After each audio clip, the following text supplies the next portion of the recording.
Welcome to the Other Side of DC podcast, where we explore the issue of community gun violence in the DC area. I'm your host, Amira Tripp Folsom. Here today with us is Mr. Clayton Rosenburg. Clayton Aristotle Rosenburg is a sixth-generation Washingtonian and serves as the Chief of Staff for the Alliance of Concerned Men.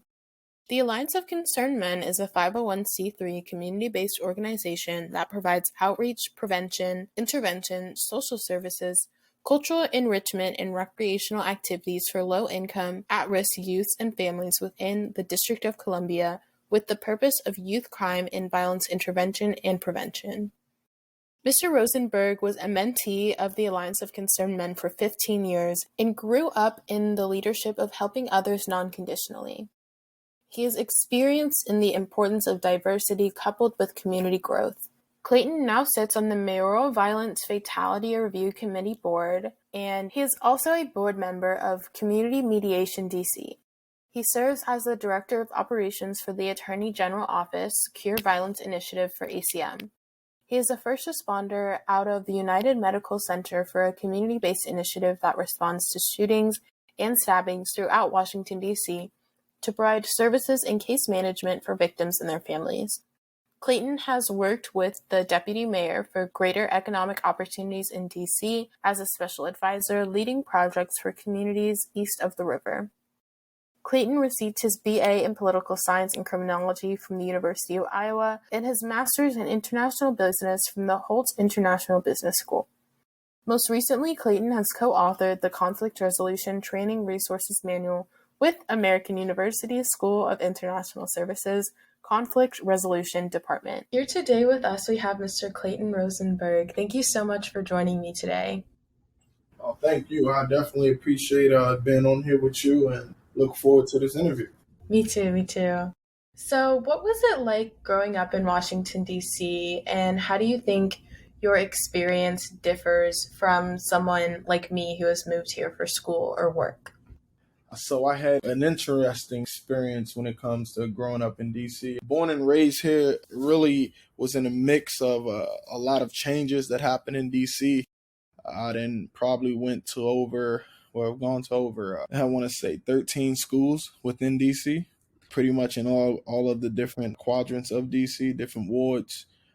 It has been life-changing because you're so close to so many different things that's happening in the city, but then you're so far away depending on your circumstances, on how you're growing up and what things is new.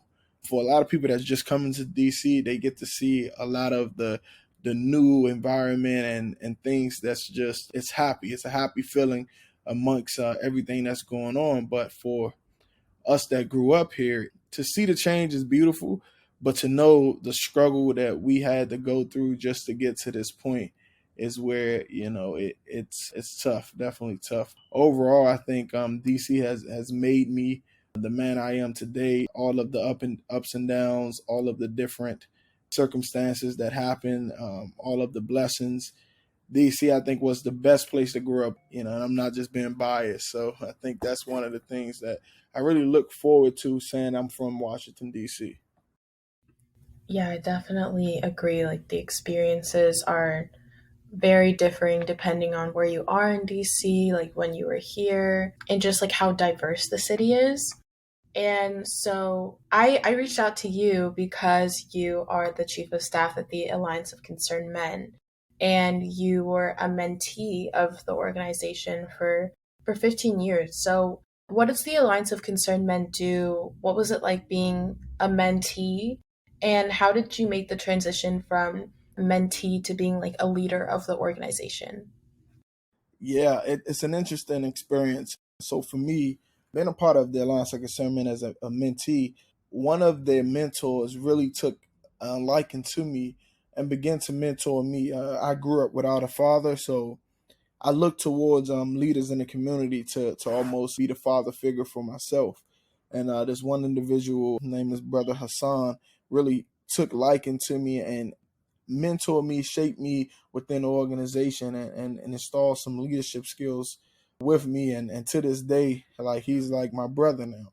And we communicate, we talk, and it's funny because I end up becoming his boss. Fast forward to today. it's one of those experiences where being a part of the organization at a young age, you don't really know how impactful organizations like the Alliance of Concerned Men and other organizations who deal with a lot of youth programming and intervention and mediation and all of those sorts. You don't know the impact until you grow up and you're past the journey. Because right now, the impact has been just life changing for me. Being a part of the organization actually helped me when it came to college and when I was going to pursue my master program. They paid for my application fees and everything, and that helped me go pursue my master's in international business. And once I received that, my goal, because of so much of the impact that they have bestowed upon me, I had to come back and give back to the organization who blessed me when I needed it the most. And that's why I made it my mission to come back and be a part of the organization. I had plenty of opportunities to go to other places, had job offers in London and Dubai and all of these different places. But I knew the one place that I had to give back, and that's what a lot of people got to know. Once you get a lot of resources or blessed by individuals and community, you have to come back and reciprocate that. That's how the circle keep going. That's how you can really bestow upon the leadership skills you acquire to the next generation. And that was my mission. I wanted to really put a lot of the things that ACM and ACM is the Alliance of Concerned Men put on me to a lot of the next generation that I see coming up. Because right now there's a lot of lost individuals who lost hope. They lost the will to go forward. And I want to make sure that they understand they're not alone. And that was my mission, to come back, emphasize everything that's happening. And I just so happened to get a leadership position within the organization. But for me, that was never my mission. My mission was only to put upon those characteristics and the things that I acquire from a young age to the next generation. For me, like someone that grew up in an organization, it's really something you don't think about. But to know that I can have an impact of this sort and really show the level of experience that ACM has in shaping the next generation. Because a lot of the individuals who were wrote off before, and a lot of the individuals who they said wasn't going to be anything, they end up becoming leaders in their community, making great impacts, changing generations of youth.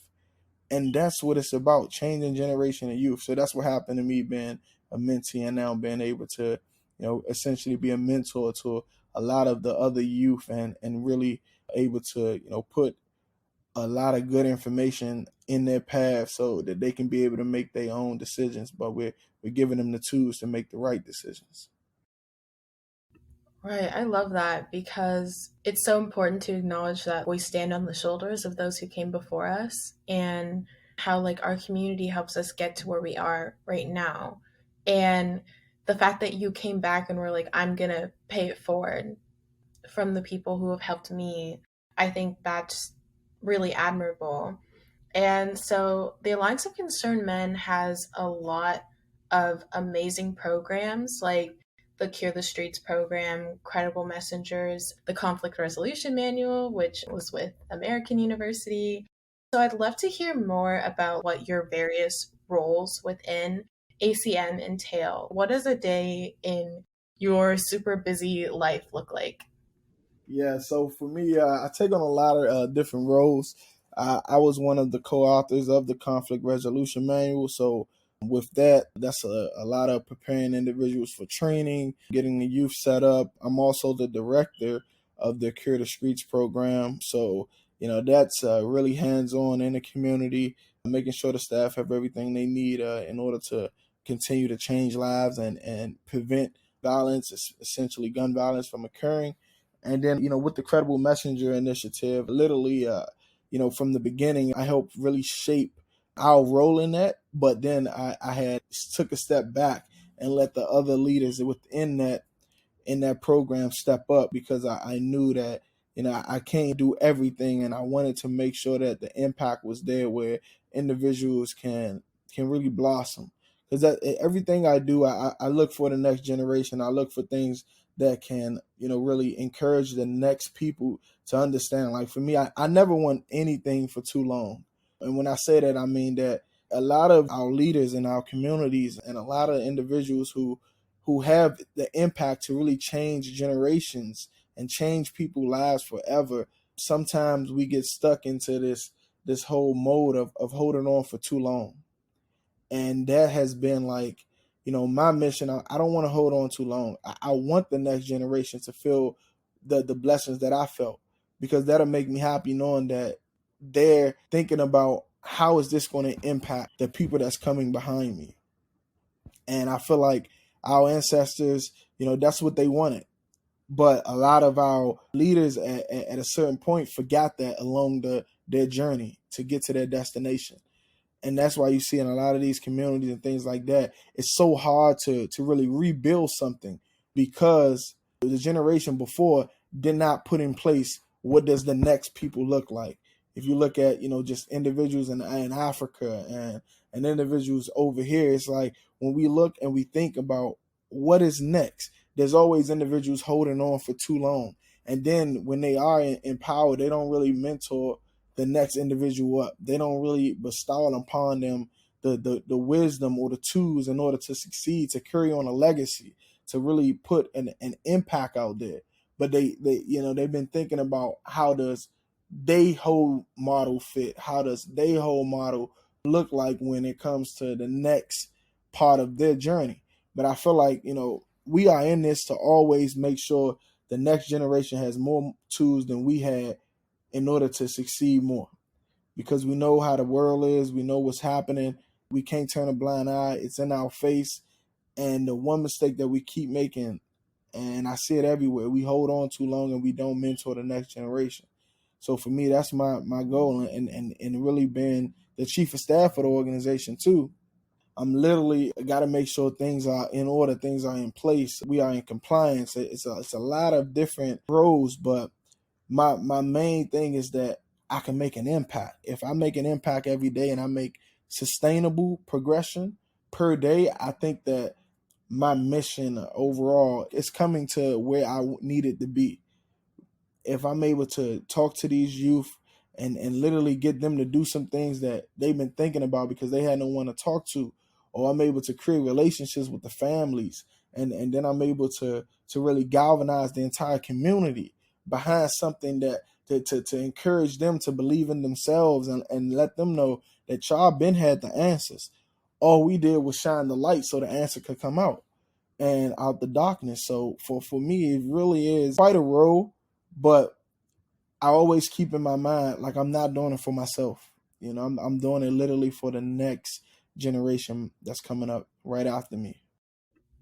Right, and that work is so important. And so you've worked for both the mayor and the attorney general's offices. And so I'm wondering, do you think that the issue of community gun violence in our nation's capital should be handled by the federal government or local authorities like the mayor and organizations like ACM? Or do you think it's not an either or and it's a both? I think that in DC, we're such an interesting place, because even though we don't have the state powers, we run essentially as a city, a state, a district, a territory. We have so many different roles. And I think the problem is we can do it if we had state powers. And when we have state powers, I believe that gives the government to really rely on community-based organizations to do the job well. And we have done it before. We have broke the mold. We have brought down, the shootings and everything from 400 plus to 88, and we could have got it down from 88 to 0. But the investment wasn't there. It's a level of what can we do in the city.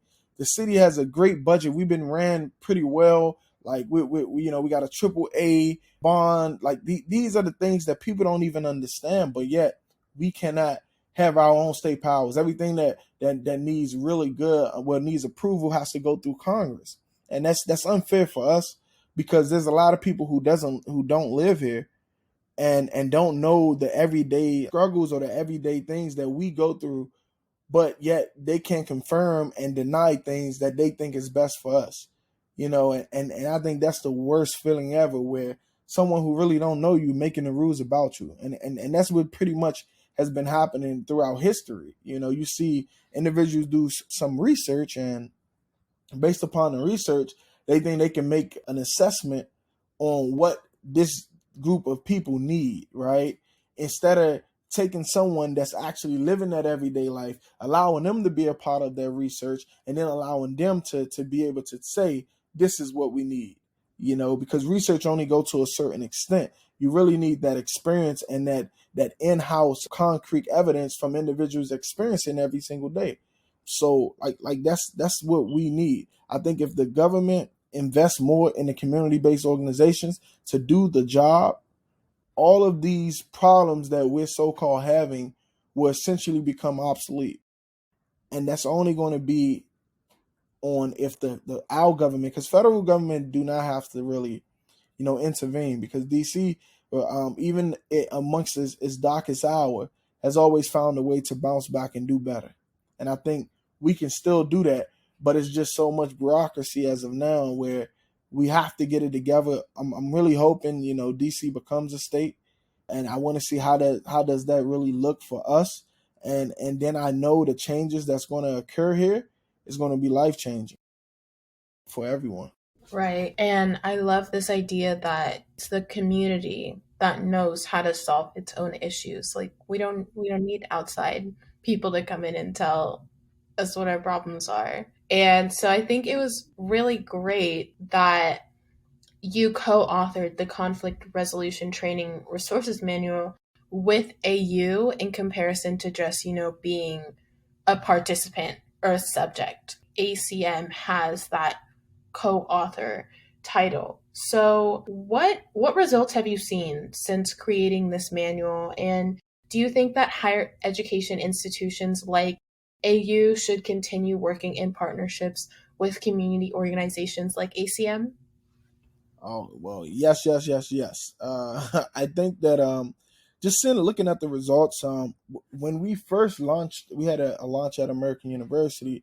It was a good launch. People came out and supported. We had the police chief there. We had a lot of leaders in the community. And just to see that impact that we knew we were about to embark on was really a great experience. But this was around the time where, as we're trying to get the conflict resolution manual into different entities, whereas is it DCPS, is it some youth engagement centers, like where can we look and go and put this manual. Right when we were finally getting some traction, that's when COVID-19 hit, and it really pushed our timetable back. And from there, we began to say, we're not going to let this begin to be the all in how we push this, because we know this manual can literally change individuals. It can change not just youth, but adults, and for us, we took a step back and we began to use the conflict resolution manual on youth in our own backyard. Now, and these individuals, due to COVID, they get on Zoom 2 times a week. They get on Zoom, and it's impactful. Like if you see the level when they first got on the Zoom versus now, it's really life changing. We had a mom listen in while her son was on Zoom, and she said, "Wow, I really want to know more about this too," because she was learning things while her son was really, the main target. And that's the type of impact we want, because everyone can use conflict resolution manual. I think more schools and more universities should be able to partner with community-based organizations who's actually doing the work, and look at the results that you're going to make. The impact is going to be well beyond measure. And then those are real assessments, taking individuals and allowing them to be at the table when the decisions are made that are actually doing the work. That's when you're going to see the impact. And for us, we know that's the truth. We know that's what needs to occur, and we're pushing it. We're pushing it because if we continue down this path, a lot of the questions about how we should do in the community, what things we should do, and who should we contact, all of those things will be answered because the community was at the table when people were designing how these assessments and things should go. So you have to, I'd encourage all of the universities to reach out to community-based organizations, partner with them, and try not to overbear, overpower, or take a lot from the community-based organizations. You already have a great endowment. You already have the ability to really do it for free if you wanted to. But if you are going to partner together, make it a partnership. Make it a real partnership, and understand that the community-based organizations, the ones that's doing the groundwork, should be treated as such, because the groundwork is the most important work when it comes to getting real results and getting real answers to a lot of the questions that people have. So, I encourage all of the universities to really reach out, partner with community-based organization, and really for us, we pushing the conflict resolution manual for the future. We wanted to get in every school. We wanted to make a real tool to people that need mediation, tool that people that need conflict resolution training skills. We want to make this a certificate and just make it the backbone on how individuals know how to deal with each other. Let's get back to great communication. Right, and that communication and conflict resolution is so important because it moves away from this ideology of punishment, which only further contributes to mass incarceration, violence in general. Punishment is not the answer. I think it's really important to have these community relationships. And speaking of partnerships, when it comes to, DC natives and non-DC natives, what do you wish people who didn't grow up in DC would understand about the gun violence that happens here? I think if people knew what was occurring before and what is actually here now, they would understand that it's a lot better. It's a lot better, but it could be more better, and it could be great if individuals actually communicated. A lot of people see things that are happening around them, and they say that's not my problem. But when one life is lost, it's everybody's problem, not just the individuals. So we have to understand, because the community itself impacted. The community is impacted. Individuals who don't have nothing to do with anything, they are impacted. And that trauma lasts long. We shouldn't normalize what is happening with this stuff. But we have to know that as residents of DC, we are all impacted every single day. And we all should make it our mission to not allow it to happen, no matter if it's in our backyard, if it's across 20 miles away. Everybody should be up in there, because we have to fight for our own safety, and we have to fight for our own peace of mind. But we got to do it together, and we can do it if individuals understand that have influence in the city. If a shooting happened in Southeast D.C., it's the same as a shooting happening in Northwest D.C. It's a shooting, and everybody should be up in flames. We got to get to the root of it. We got to say we're not going to allow this. We all should go to the community, do a peace walk, go through there, make it hard for individuals to want to commit shootings and things like that. We can do it, but it's going to take everybody at the table. If you're white, you're black, you're Asian, you're Indian, it's literally going to take everybody. You're Latino. If we're not going to be able to put our heads together and say we can't stop anything, if we work together, then individuals don't want growth. Individuals don't want peace. Individuals don't want to see the utopia that could be of us just going through a peace, not worrying about someone shooting, not worrying about someone, losing their lives, and seeing people to grow up and change. I was allowed to grow up, and I was allowed to change, but a lot of my peers haven't gotten that opportunity. And now I see a lot of the future generation that's coming up, they don't have that opportunity. Lives are being lost as early as 6 years old, 7 years old. We have to look at that like this is a problem for everybody. This is not just them individuals in that community problem. This is not the parents' problem. This is everybody's problem. The moment we see it that way, we can begin to make changes. And when the people that have the influence say that enough is enough, things will change. But because it's not necessarily happening to them or the people they know or the people they care about, Everybody say, oh, well, it's not my problem. Nah, but it is everybody's problem. So the people that's just moving in DC, get active, get involved, communicate. A lot of the people that you think are scary are not. A lot of the people that you're trying to avoid are the people that maybe can help you reach the potential that you have, that you need to reach. So we have to really put that out there, because the one thing that always hurt relationships and hurt situations is bad communication. If we communicate better, anything that we want can be solved in this city. And we should be the example. Absolutely. And it's so important that everybody who is listening right now understands that gun violence, yes, it does affect you. And yes, you should care about it.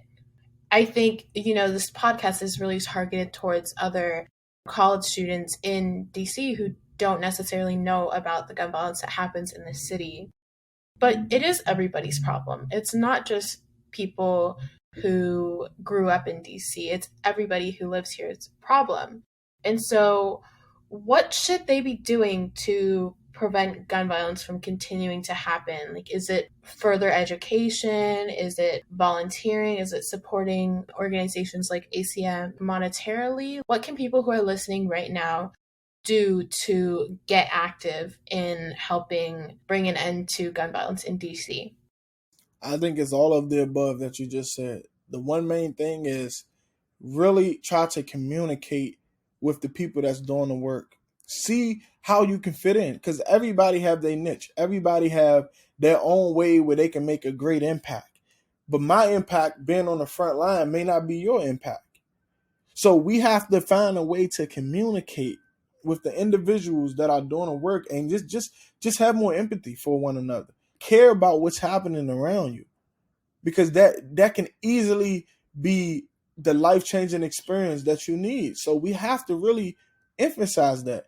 Communicate, and then find your niche. If you can donate. If you can volunteer. If you want to know more on which way that you can really contribute or make a great impact, come and communicate. Everybody has a role. No one is left behind when it comes to caring.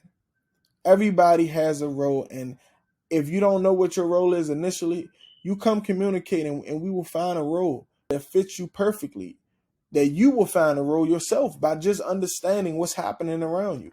You know certain things that maybe can help people in a certain community. You can connect them with resources. You can help individuals get in better predicaments. And it's so many different ways. But you have to want to do it, and you have to want to learn, and you have to really want to care. And I think we have to emphasize caring and communicating. And that's going to be our driving force towards the future. Yes, that was exactly what I wanted to hear, is that it's all the above. There's a place for everybody in this movement. And so I'm so grateful that I had the opportunity to interview you. Thank you so much for joining me. And I think that our discussion is definitely going to be fruitful for all of our listeners today. So again, thank you so much. Thank you so much for having me. I really hope that all of your listeners really feel that impact and know that, we are all in this together. And I emphasize that to the end. We can do it, but we have to start with us. And once we start with us, the rest is history, as they say. We can do this. So, thank you for having me, and I appreciate it. Definitely anyone, reach out to me, come past the office once COVID is over, and it will be over, because one thing about time and history always finds a way to heal. So I say that with great encouragement, just definitely looking forward to next steps after this. Yeah. Me too. I'm so really excited. So this concludes this episode of the Other Side of DC podcast. Thank you so much for listening.